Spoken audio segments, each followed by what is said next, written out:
Bienvenidos hermanos al curso de Introducción Bíblica. Este es el contenido que vamos a ver a lo largo del curso. Y hoy vamos a iniciar con lo que es nociones generales. Dice Bonaparte que la Biblia no es un libro común, no es un libro ni corriente, ¿verdad? Dice que es como una criatura viviente, un poder único, dice, que conquista a todo aquel que se le opone. Bonaparte no es que era un cristiano confeso, ¿verdad? Él, acuérdense que era un político y tal vez una virtud de Bonaparte es que en Francia él permitió que no solo el catolicismo fuera la religión, eh, digamos, central del gobierno francés, sino que dio apertura a protestantes y a judíos. Entonces, vamos a hablar de lo que es la Biblia, nociones generales, y vamos a empezar por una definición de Biblia, y la vamos a empezar a construir aquí entre nosotros. Cuando usted se acerca al Concilio Vaticano I, allá en el siglo XIX, ellos definen la Biblia de la siguiente manera. Dicen que es la Sagrada Escritura, una colección de libros escritos bajo inspiración del Espíritu Santo. Esa es la definición que hace la Iglesia Católica basada en el Concilio Vaticano II. Y una definición reformada o protestante de la Biblia es que es un libro integrado por 66 volúmenes o otros escritos que fue escrita por más de 40 autores en un lapso aproximadamente de 1500 a 1600 años. Digamos que así se plasma una definición primaria de lo que es la Biblia. Pero vamos a ver más adelante que es más que esa definición, decir la Biblia. Para entender la definición de qué es la Biblia, nosotros tenemos que apreciar dos características primarias que giran en torno al concepto que es la Biblia o a la pregunta que es la Biblia. Una tiene que ver con la expresión divinamente inspirado y la otra tiene que ver con la expresión o la característica que la iglesia lo ha definido. Entonces, en base a esas dos características primarias, vamos a empezar a construir una definición de qué es la Biblia. Cuando hablamos divinamente inspirados, ¿qué es divinamente inspirados? Pues son los libros que contienen la Biblia. Esos son los divinamente inspirados y tienen a Dios entonces como su autor principal. ¿Mm? Entonces, todo esto será objeto de trabajo sobre el cual la inspiración de las Sagradas Escrituras está. Por eso se trata de algo intrínseco al libro, o sea, algo propio o característico. A eso nos referimos como intrínseco. La otra característica, escucho un ruido por ahí, tal vez me lo apague, es que la iglesia los ha definido. Claro, y más adelante vamos a ampliar en otras lecciones, pero recuerden que los autores judíos y después la iglesia son los que definen cuáles son los libros inspirados, los cuales son en concreto los libros que van a componer la Biblia. Ellos establecen los criterios y las normas, por ejemplo, que se van a aplicar para reconocer a estos libros como canónicos, ¿verdad? Y a eso se le conoce como una nota extrínseca, que es adquirido o es superpuesto desde el exterior. Bien, repito, en la definición de qué es la Biblia, se pueden apreciar dos características primarias, tanto en la definición que hace la Iglesia Católica como la definición que hace la Iglesia Reformada. Se pueden identificar estas dos características, que es la divinamente inspirados y que la Iglesia los ha definido. ambos conceptos, ambas ideas se unen estas dos notas y se hace referencia esta unión a los libros. No sea a los libros que componen la Biblia, por eso decimos libros bíblicos. No estamos hablando de escrituras paganas, por utilizar un nombre, o seculares, o escrituras de filosofía, o otros libros religiosos fuera del canon de las escrituras. Estas dos características están ligadas únicamente y exclusiva a lo que es las Sagradas Escrituras, o sea, a lo que llamamos nosotros la Biblia. Ni el concepto divinamente inspirados, ni el concepto de que la Biblia, de que la Iglesia los ha definido, se aplican estas dos conjunciones a otros escritos, por decirles libros como los de Filón de Alejandría, o los de Santo Tomás, o los de Nietzsche, o los de otros filósofos. No. Todo otro libro religioso, de filosofía, de ciencias, externo a lo que llamamos ahora Sagradas Escrituras, no cabe estas dos características en la definición. Ahora, hablemos del nombre Biblia. Ahora, para empezar, como les digo, a terminar de construir lo que es el concepto de Biblia. El nombre castellano de Biblia, el nombre en español de Biblia, en realidad es una transcripción de latín, ¿verdad? De un latín clásico, que por cierto, Biblia en el latín clásico es neutro y en plural, ¿verdad? De ahí viene. Se traduce entonces los libros. Posteriormente, hasta la Edad Media, es que se le agrega el artículo femenino la, y entonces por eso conocemos a las Sagradas Escrituras como la Biblia. Pero bien, tenemos que retroceder un poco en el tiempo y hablar de la etimología del término Biblia.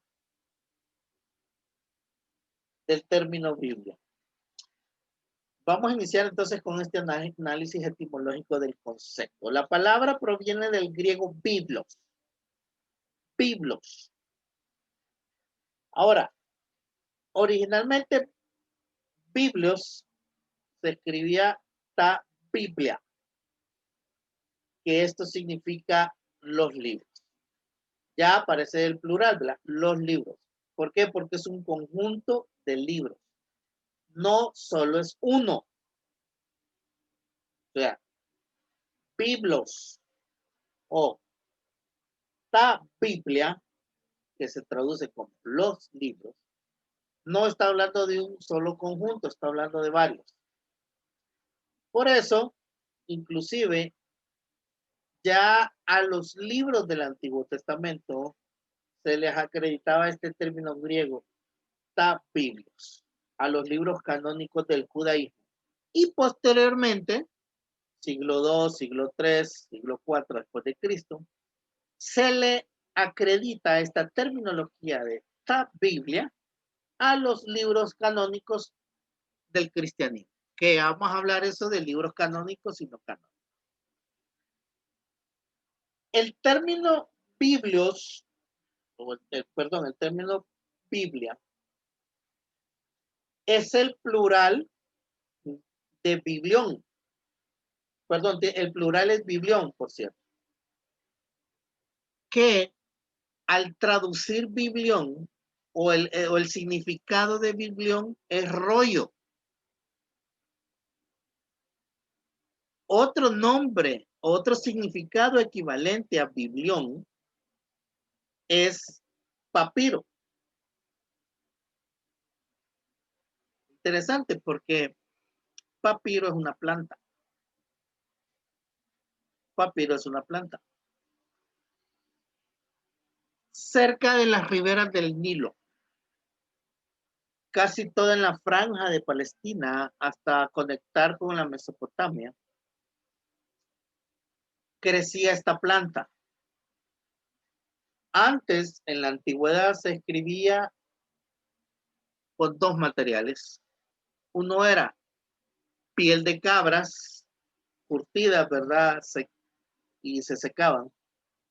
Y el otro material más popular, por decirlo así, y de repente más barato, era el papiro que se hacía de la planta papiro. Y ahí se escribía. Recuerden, muchos conceptos, muchos nombres, a veces por el tiempo se van corrompiendo. Y cuando hablo de corrompiendo, no están diciendo, no es algún concepto malo, sino que va cambiando por la cultura y el tiempo. Entonces, papiro poco a poco se fue corrompiendo, porque lo que el nombre Biblia es una derivación del término papiro, pero ya es una derivación corrupta del nombre. ¿A qué me refiero? Es que a través del tiempo, como se escribía en papiros, y el otro concepto equivalente es rollo, entonces a biblión, que es el plural de Biblia, se le acreditaba ese término. Papiro o rollo se convirtió al final en el concepto ta Biblia. Ta Biblia. Por cierto, también había una ciudad que se llamaba Biblios, que es otro concepto sinónimo, ¿verdad? De esta Biblia. Biblios es una ciudad en la ribera de Palestina. Hoy podríamos dar que está cerca de, está contenida en el país de Líbano, que se llamaba Biblios. Y hay dos tradiciones porque esta ciudad se llamaba Biblios. Una, porque ahí crecía en abundancia la planta de papiro, con que se formaba papel para escribir, por decir así, un término moderno. Pero no es que se le llamaba papel, se le llamaba papiro. Y otra tradición tiene que ver más con mitología griega, porque se llamaba Biblios, que tiene que ver con un dios llamado Cronos, y le puso así en honor a su esposa Bublan, derivado de Biblia, de Biblios. Entonces, también tiene una parte mitológica el concepto Biblios. Repasando, Biblios que también se puede derivar de ta Biblia, es un concepto corrupto de papiro, de papiro. A eso es lo que yo quiero llegar. Siguiendo con la parte etimológica, los libros sagrados que se escribían en papiro, a estos conjuntos de libros se les llamaba también rollos. Ahora, para la tradición judía y la tradición cristiana, los escritos en rollos o en papiros tomaron una denominación exclusiva para llamar a los libros, a los escritos judíos y cristianos exclusivamente. Y posteriormente se le fueron considerando a estos rollos o papiros palabra de Dios. Hay una expresión en un libro deuterocanónico que es Macabeos, donde sale esta palabra, ta Biblia, ta Hagia, que significa los libros sagrados. Algunos han interpretado este pasaje para referirse a los escritos judíos, o sea, los escritos en rollos o en papiros. Recuerden que la palabra rollo o papiro proviene de biblión, que así se llamaba también una ciudad, Biblios, ¿verdad? En Macabeos aparece eso. Algunos piensan que la expresión libros sagrados o los libros sagrados es lo que se conoce en el Antiguo Testamento como la Biblia hebrea, cuyo nombre es la Tanakh. T-A-N-A-K, la Tanakh. Entonces, ustedes ven que poco a poco se va construyendo o se va relacionando que la Biblia son los escritos sagrados judíos y los escritos sagrados cristianos, o los rollos judíos o los rollos cristianos. Pero también la Biblia es conocida como la revelación de Dios. Cuando contestamos la pregunta ¿qué es la Biblia? Revelación de Dios. ¿Por qué hablamos de la revelación de Dios? En la Biblia encontramos que Dios se manifiesta al hombre. Por eso la Biblia es mucho más que una simple colección de libros antiguos o una simple colección de rollos. Porque de acuerdo a su contenido, cuando usted se acerca a la Biblia, usted encuentra una revelación de Dios hacia el hombre. O sea que en otras palabras, el libro o los rollos o Biblia constituye la revelación de Dios que Él hace de sí mismo para el ser humano, con el objetivo de que o sea, el hombre lo pueda comprender algo y conocer de Dios. Y decimos entonces que es una revelación. ¿Por qué? Porque este libro de Dios es donde el hombre le descubre su voluntad. Por eso hablamos de la revelación de Dios. Entonces, este ya es un concepto más elaborado del contenido. Cuando en la antigüedad a la parte etimológica se le conocía como la Biblia por parte de los cristianos, sobre todo del siglo I, es porque en la tradición rabínica la Biblia se está refiriendo al concepto de la Biblia hebrea, o sea, la Tanakh. Otro término parecido a Biblia es el hebreo Sefer, cuyo plural, que es el Seradín, significa documentos, escritos o rollos o libros. Así se le denominó al Antiguo Testamento. Los hebreos así le denominaron también a sus libros sagrados. Y en la tradición judía de cerca del siglo I antes de Cristo, siglo II antes de Cristo, I y posterior a Jesús, la Biblia hebrea coge un nombre relacionado con un acróstico que es el acróstico TNK. ¿Por qué? Porque los judíos, y lo vamos a ver con detenimiento en otra clase, que aquí lo voy a mencionar ya. Los judíos llamaban a su Biblia HaTorah, HaTanakh, que es TNK. ¿Por qué? Porque como la Tanakh tenía 3 partes, o estaba dividida en 3 partes, la primera se le conoce como la Torah o la ley mosaica, la segunda se le conoce como el Nevín o los profetas, y la tercera sección se le conoce como los Ketubín o los escritos.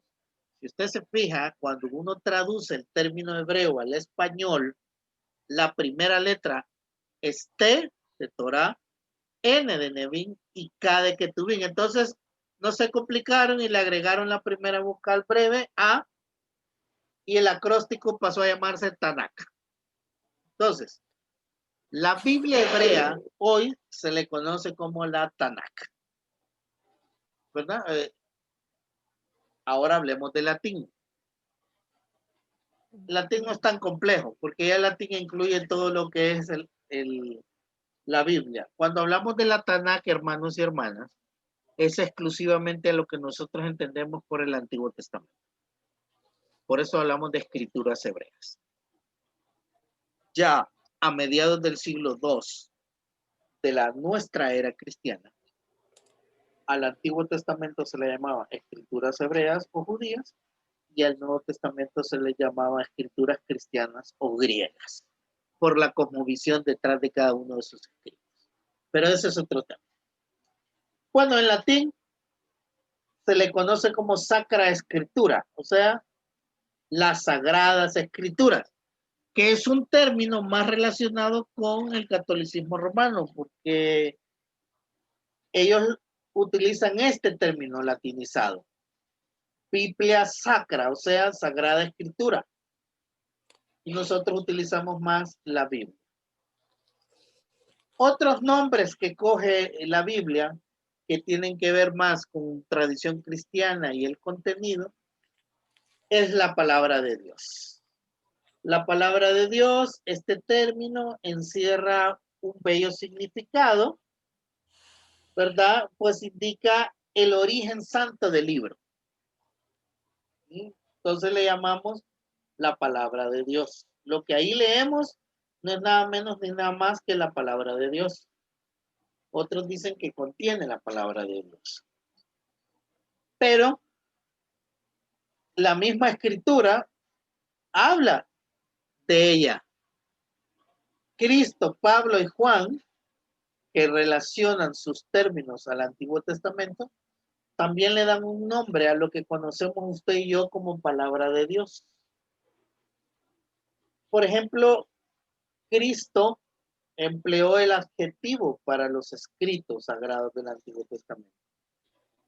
Cristo también se refería muchas veces al Antiguo Testamento como ustedes tienen a la ley de Moisés, a los profetas y los salmos, ¿verdad? Ha sido una relación con las tres partes del Antiguo Testamento, o sea, las escrituras hebreas. Pablo ya le da un significado basado en la persona de Jesús. Y él habla de que la Biblia es las buenas nuevas de Dios hacia los hechos en Cristo. Ya él adaptaba el concepto de palabra de Dios a Cristo.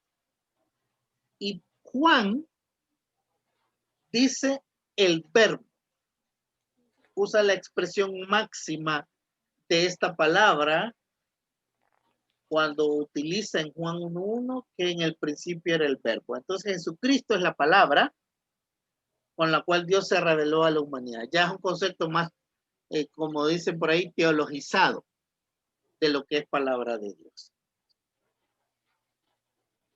Bien, ya les voy a dar chance de algunas consultas o preguntas, participaciones. Quiero terminar esto de los conceptos. Hablando de otro nombre, es el concepto testamento. Cuando hablamos de que la Biblia es, porque un concepto de la Biblia que nosotros damos normalmente es Antiguo o Nuevo Testamento. A veces no hacemos diferencia, sino que así titulamos la Biblia cuando nos referimos a ella, o escritos judíos o escritos cristianos. Sin embargo, la mayoría de manuscritos que integran, por ejemplo, el Nuevo Testamento, que se reunió en un solo volumen, ¿verdad? Tanto al Antiguo como al Nuevo, se le otorga el término testamento, que también es un término griego y latino. Testamento, cuando algunos, no sé si algunos de ustedes entendieron el término pacto cuando estudiaron el Antiguo Testamento, de que el término pacto o alianza está relacionado con testamento, con didaqué, que es el término equivalente griego a alianza, y el término equivalente en latín a diatequé es testamento. Los tres términos van ligados uno detrás de otro. Por ejemplo, el término sobresaliente testamento se emplea para designar a las dos partes de la Biblia, las dos grandes secciones, Antiguo y Nuevo Testamento.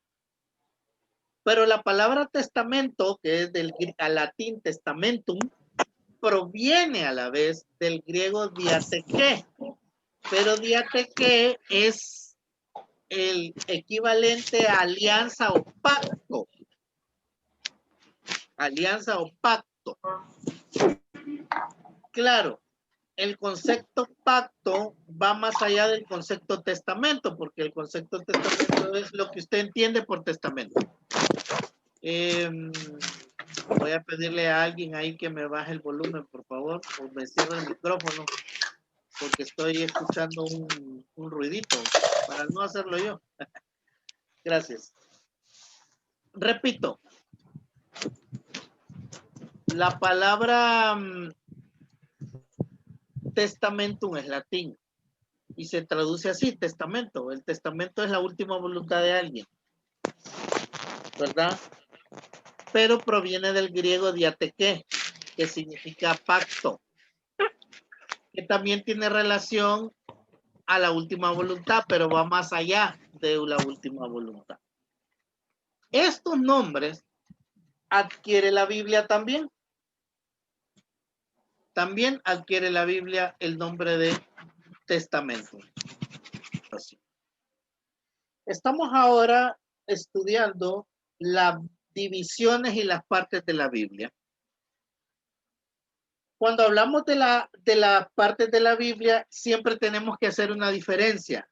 Necesariamente tenemos que hacerla entre las Biblias de versiones católicas y las Biblias de versiones protestantes, que vamos a hablar de ello en el transcurso del curso también.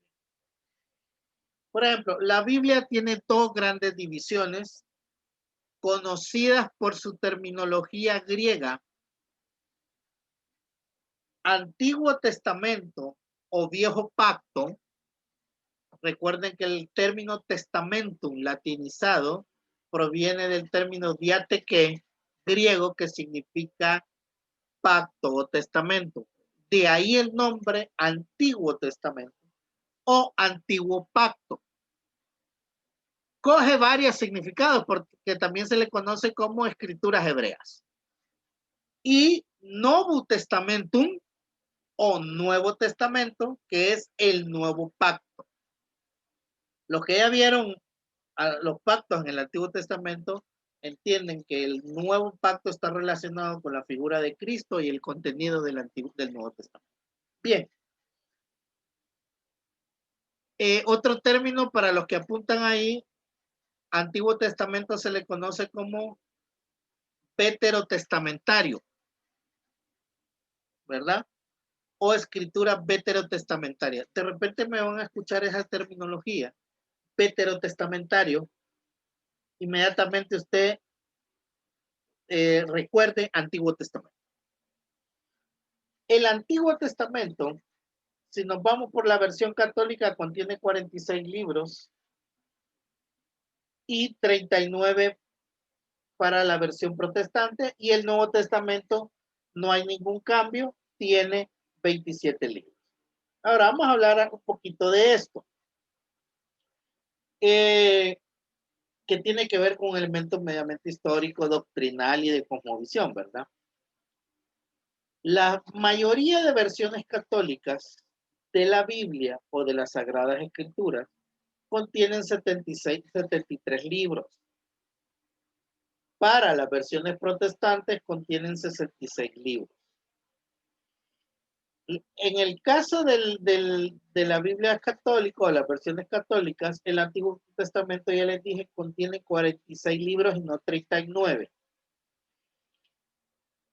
¿Cuándo se decide esta diferencia de libros el número de libros con respecto a la Biblia protestante y católica, pues en el caso del catolicismo, el 8 de abril de 1546, en la cuarta sesión del concilio de Trento, en la ciudad de Trento, el concilio de obispos de la Iglesia Católica Romana ya aquí sí hay una diferencia entre Iglesia Católica Romana Apostólica y Iglesia Católica Romana.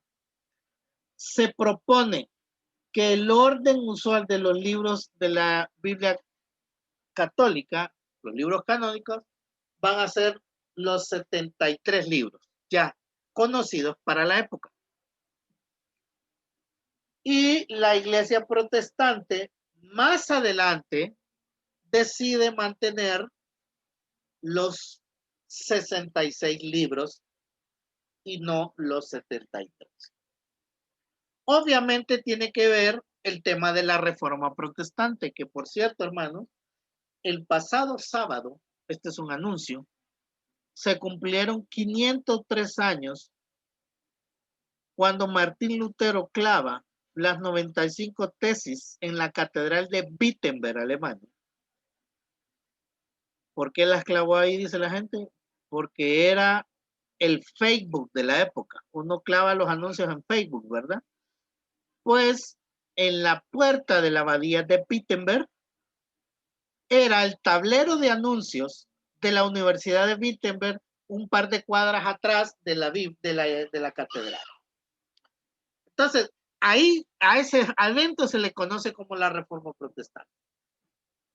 Ya para el siglo XVI, perdón, y no siglo XV, me equivoqué ahí, el siglo XVI, porque estamos hablando de 1517, Lutero, él piensa que los primeros cristianos usan el canon judío. Que ya cuando hablemos de canonicidad vamos a ampliar esta idea, pero aquí me quiero adelantar. Para el año 200 antes de Jesús, entre el año 200 y el año 150 antes de Jesús, quiero retroceder un poquito en la historia. Habían dos versiones de lo que conocemos como escrituras hebreas, sí, como el Antiguo Testamento. Ya les hablé de la Tanakh. La Tanakh hoy es conocida como las escrituras hebreas, ¿verdad? Es un acróstico o también acrónimo de las tres partes que comprenden la Tanakh. Tanakh, Torah, Nevim, Ketuvim. 39 libros.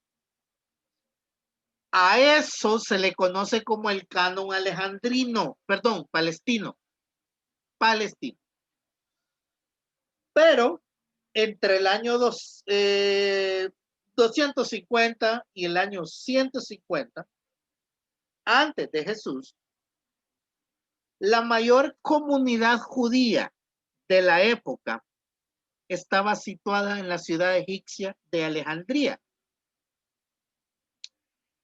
Para el tiempo de Jesús, inclusive antes, vamos a hablar de unos 2-3 siglos antes, habían judíos por todas partes, pero las comunidades más grandes de judíos antes de la época de Jesús estaban en la vieja Babilonia, todo lo que es Persia y Babilonia, obviamente en Palestina y en Alejandría. La mayoría de judíos estaban en Alejandría. Entonces, los judíos fuera de Palestina, ellos leían el Viejo Testamento en griego, llamada la versión de los 70, por sus siglas LXX. A ese grupo de libros se le conoce como el canon alejandrino. Y ya ese canon no contenía 39 libros, ya contenía 46. y estaba escrito en griego, una combinación de griego clásico.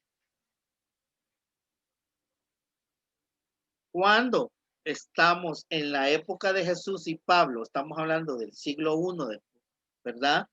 La época del Nuevo Testamento, casualmente habían dos Biblias del Antiguo Testamento, por decirlo así. Dos cánones. El canon hebreo y el canon alejandrino. El canon hebreo también se le conoce como el canon palestino. ¿Dónde estaba la mayoría de judíos, hermanos? En la diáspora, fuera de Palestina. ¿Qué idioma hablaban? El griego. Entonces, ¿qué versión usaban?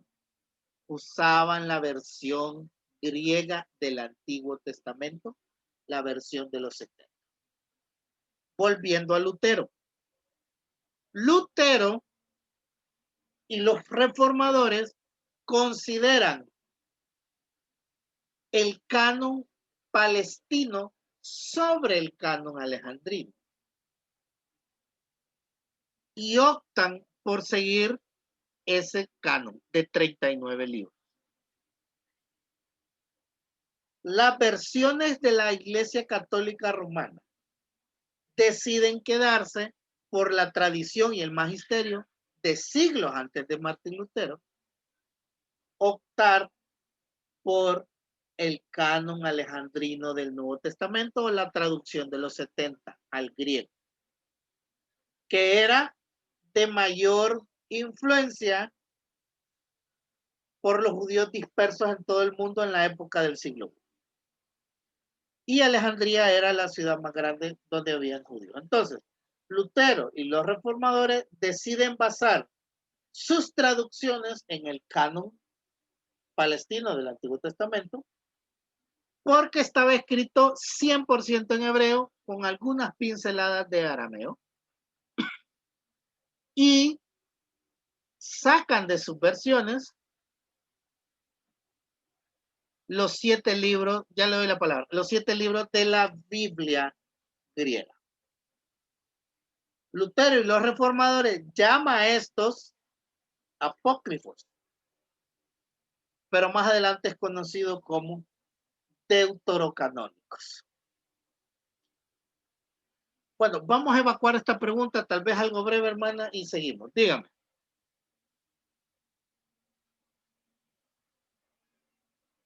Sí, no, es que tengo el libro, el cuaderno encima. No, que a estas alturas del partido, siendo Constantino el papa en Alejandría y luego el papado en Roma, y los reformadores por un lado y los católicos por otro, y las cruzadas ya en el siglo XVII, después del siglo XII, pareciera una decisión más política que espiritual, religiosa o de carácter académico, intelectual. Que, no sé cómo responde usted. Es una mezcla de todo, hermana Erika, y hermanos. Primero, quiero iniciar siglo 2, 3 antes de Jesús. Un rey persa griego egipcio llamado Ptolomeo VI, cerca del año 270 o 272 antes de Jesús, decide traducir los escritos hebreos al griego. Y es como una leyenda, porque él utiliza 72 ancianos eruditos judíos de la época para que inicien las traducciones. Cuenta la historia que inician por el que conocemos como Pentateuco, y esa traducción dura aproximadamente 2 o 3 siglos, ¿verdad? En terminarse, por cierto. Y se le conoce como la versión de los 70 porque fue escrita por 72 ancianos. La versión de los 70 contiene los 46 libros que hemos estado hablando y se le conoce como canon Alejandría. Para la época de Jesús, los judíos en Palestina, fuera de Palestina, leían la versión de los 70, porque muy pocas personas leían el hebreo con que se escribió la Tanakh. Las sinagogas en Palestina estaban llenas de manuscritos del Antiguo Testamento en un idioma que se llama arameo. Recuerden esto.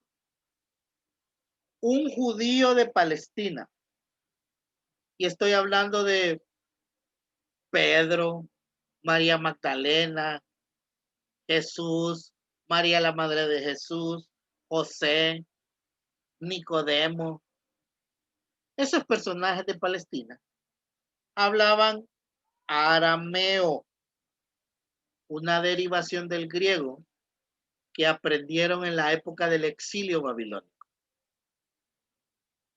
Los judíos también tenían que traducir sus escrituras al arameo. Eso tiene un nombre también, pero se lo voy a decir más adelante.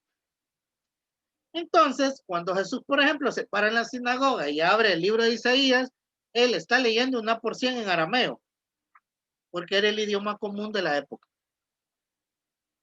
Muy pocos eran políglotas en tiempos de Jesús. Y cuando hablo de políglotas es que hablaban griego, la lengua comercial de la época, arameo, la lengua natín de un judío, y latín, la lengua del Imperio Romano conquistado. Pocos, además, hablaban o escribían el hebreo con que se escribió la Tanakh, que se había perdido a lo largo de la historia hebrea después del exilio babilónico. Ahora, siglo II, siglo III, cuando se establece el canon de la Biblia, que ustedes lo van a leer en su libro, y yo lo voy a mencionar, a finales del siglo IV, año 378, 398, se establece el canon del Antiguo y Nuevo Testamento, con los deuterocanónicos. Fue hasta la Reforma Protestante, de lo que les estoy hablando, en que ya se empezó a dividir esa distinción, mejor dicho, aclarar la distinción de los libros meramente traducidos al hebreo, que fueron los 39 de la Tanakh, a los libros escritos en griego, que son los 46 de la Septuaginta.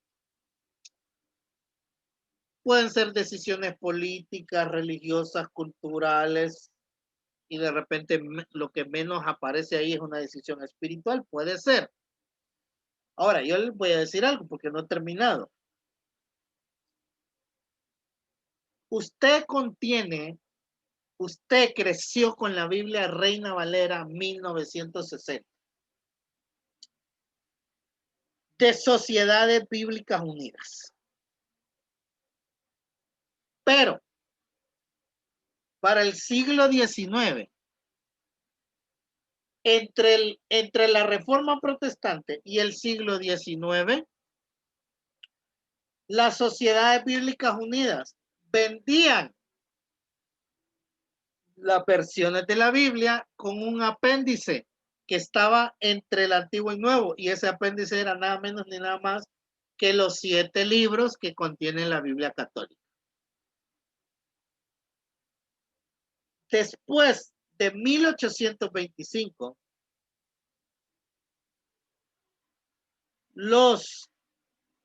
las sociedades bíblicas extranjeras y sociedades bíblicas británicas dejan de vender las versiones de la Reina Valera con 73 libros, ¿verdad? 74, ¿verdad?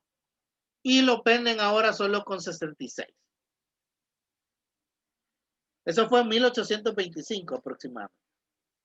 Ahora, como sociedades bíblicas es un negocio, Sociedades Bíblicas tiene una versión católica, que es la Dios habla hoy. Da la casualidad que la Dios habla hoy Es de editorial protestante. Bueno, sí, Sociedades Bíblicas la entendemos como como editorial protestante. Así es la historia.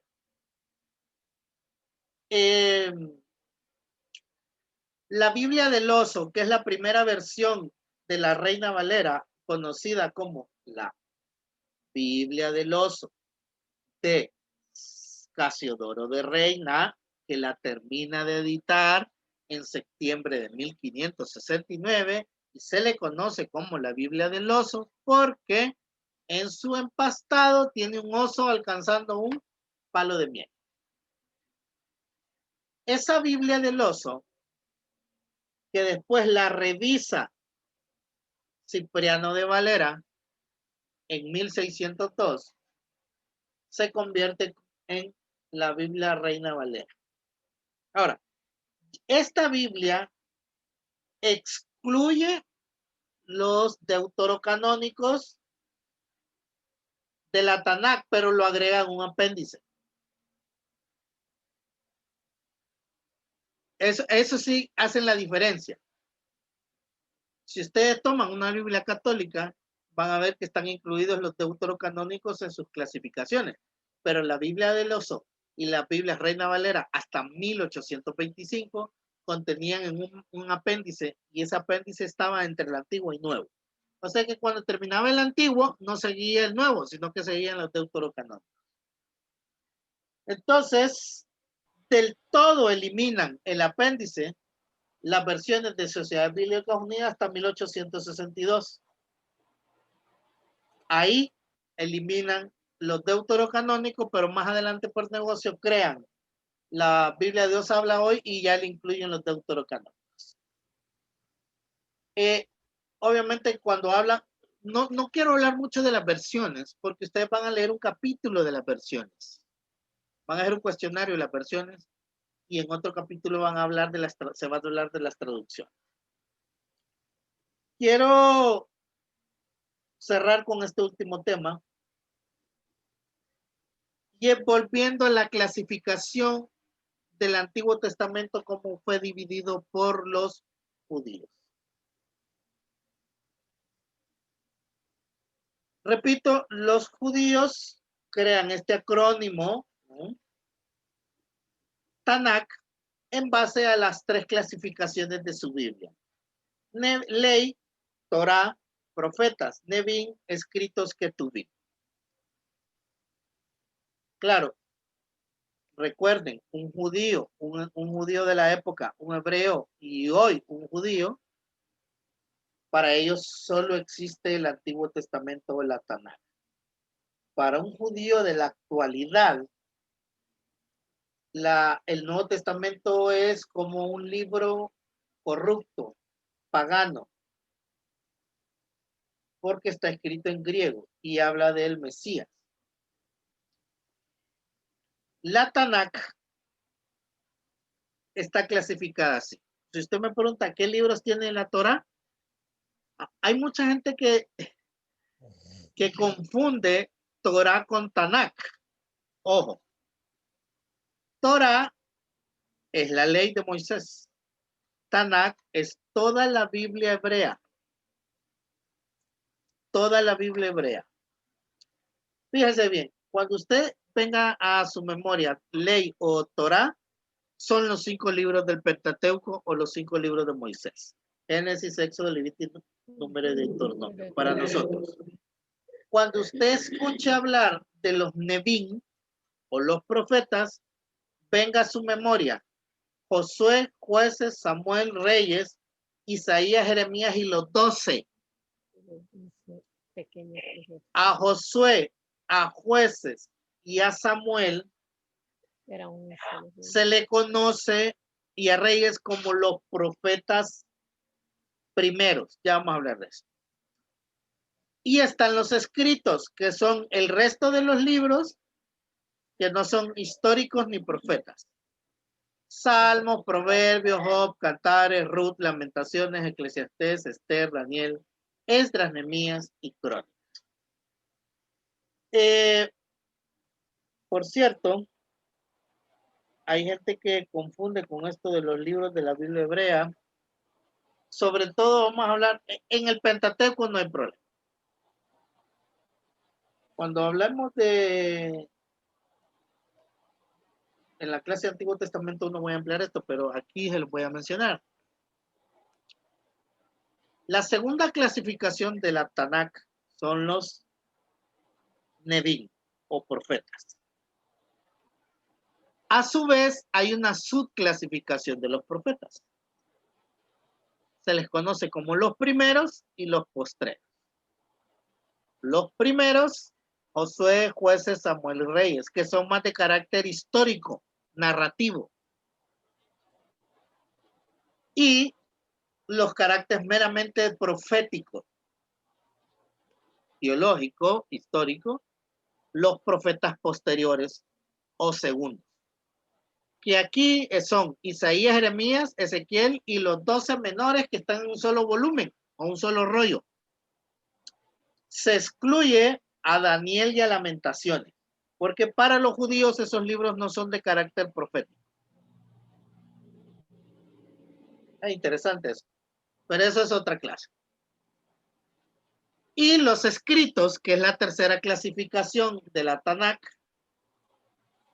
en hebreo Ketuvim, vayan aprendiéndose esa nomenclatura, ¿verdad? Por si les pregunto en el examencito. Los escritos están subdivididos también. La parte poética, la parte de los rollos y la parte histórica. Los poéticos y sapienciales meramente para los hebreos son Job, Salmos y Proverbios. Los escritos de carácter histórico son Daniel, Esdras, Nehemías y Crónicas. Por cierto, los 3 libros que en el fondo son 5, los históricos, si usted los lee, encuentra la historia de Israel desde David hasta el regreso del exilio babilónico. Pura historia. Inicia leyendo Crónicas 1 y 2, de ahí lea Daniel y de ahí lea Esdras y Nehemías. Y es toda una cronología histórica. Y los 5 rollos, también conocidos como los Megilot, por su término hebreo, rollo. En hebreo, Megilot se traduce como rollos. Esos libros se leían en una fiesta determinada cada uno. Por ejemplo, Cantar de los Cantares, ¿verdad? Se leía en la fiesta del Pesach o la Pascua. Ruth se leía en la fiesta del Chubok o Chabok en Pentecostés. Lamentaciones se leía en el primer día del mes de Abib, el 9º mes, porque el 9 de Abib, perdón, que es el 9º día, era cuando los judíos recordaban su lamento por la destrucción de Jerusalén por parte de Nabucodonosor y los babilonios. Interesante. Todo tiene una relación, porque por ejemplo el Purim, en la fiesta del Purim se leía Esther, recordando esa salvación que hace Dios a través de la reina Esther. Cantares, ya le dije en la Pascua. ¿Y qué tenía relación Cantares con la Pascua? Porque Cantares tiene una interpretación judía en donde el esposo ahí es Yahvé y la esposa es Israel. Es una analogía, ¿verdad? Una interpretación alegórica que hacen los judíos del texto. Y el último es el Eclesiastés en la fiesta de los tabernáculos, el Sukkot. Bien. Para la próxima clase entramos al concepto y al tema historia de la salvación, ¿verdad? Para que no se me desanimen.